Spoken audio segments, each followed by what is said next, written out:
we rejoice in our sufferings, knowing that suffering produces endurance, and endurance produces character, and character produces hope. And hope does not disappoint us, because the love of God has been poured into our hearts through the Holy Spirit who has been given to us.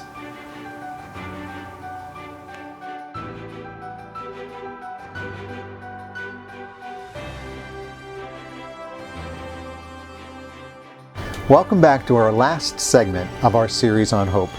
Today we're talking about hope in times of longed-for restoration with the story of Jesus and Peter on the seashore following the resurrection in John chapter 21. As we spoke of in the intro segment, our hope is not based on anything transient, but something eternal, on Jesus himself and on the faithful promises of God. When you think about it, God has really done it all. He initiated a relationship of love with us by creating us for himself. He gave us life and all we need to live it in abundance, both materially and spiritually. And when we have failed to live up to all we were meant to be, God has continuously sought to restore us and to reconcile us, to draw us back, to make us whole. In the Garden of Eden, after the fall of Adam and Eve, God came looking for them to draw them back into a right relationship with him, but they ran because sin had darkened their minds and they misunderstood his intentions. We've been running ever since. And now, just as then, God has chased us out of his love to our present day, especially through the sending of his Son and his death on the cross. We can have hope in restoration because it has forever been God's desire to restore us to himself.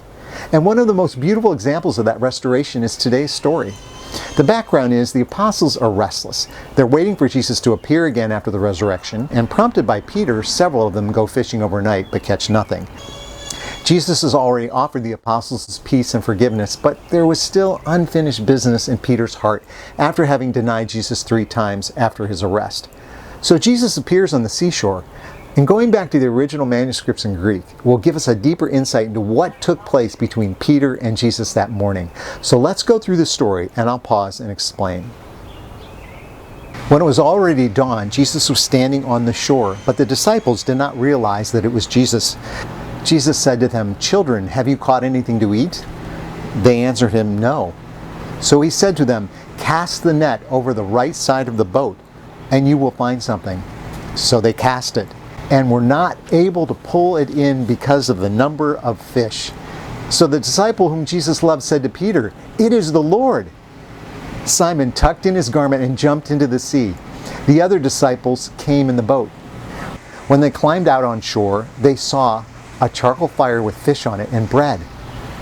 Jesus said to them, "Come, have breakfast." When they had finished breakfast, Jesus said to Simon Peter, "Simon, son of John, do you love me more than these?" And the word used here is agapeo, divine love. Peter said to him, "Yes, Lord, you know that I love you." But Peter used the word phileo, brotherly or friendship love. Jesus said to him, "Feed my lambs." Then he said to him a second time, "Simon, son of John, do you agapeo me? Love me with divine love?" He said to him, "Yes, Lord, you know that I phileo you. I love you with brotherly love." And Jesus said to him, "Tend my sheep."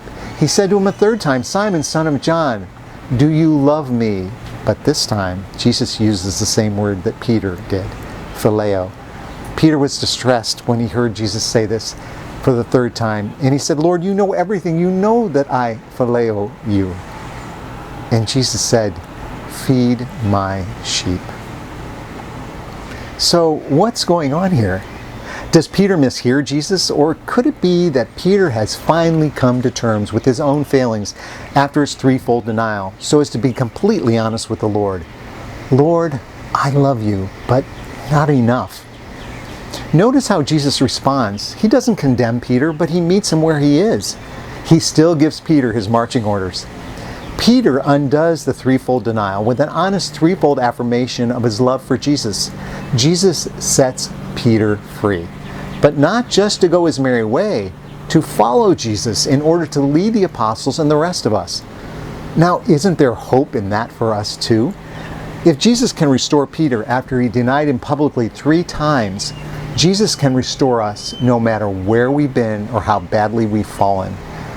We, like Peter, should have the freedom to admit I love you, Lord, but not enough. Help me to love you with the same love with which you love me. Help me to follow you. Feed your lambs, tend and feed your sheep. Let me be your 13th apostle. My hope is in you. Thanks for joining me for this series. Please feel free to share it with others you love who could benefit from it. And may the hope that does not disappoint always rise anew in your heart every morning by the power and love of the Holy Spirit. Today, cling to Christ, the anchor of your soul, whose hope is ever present, whose promises never fail, the God who is with us, who is for us, who will never leave nor forsake us. You are His, who is our hope, and that hope is yours in Him.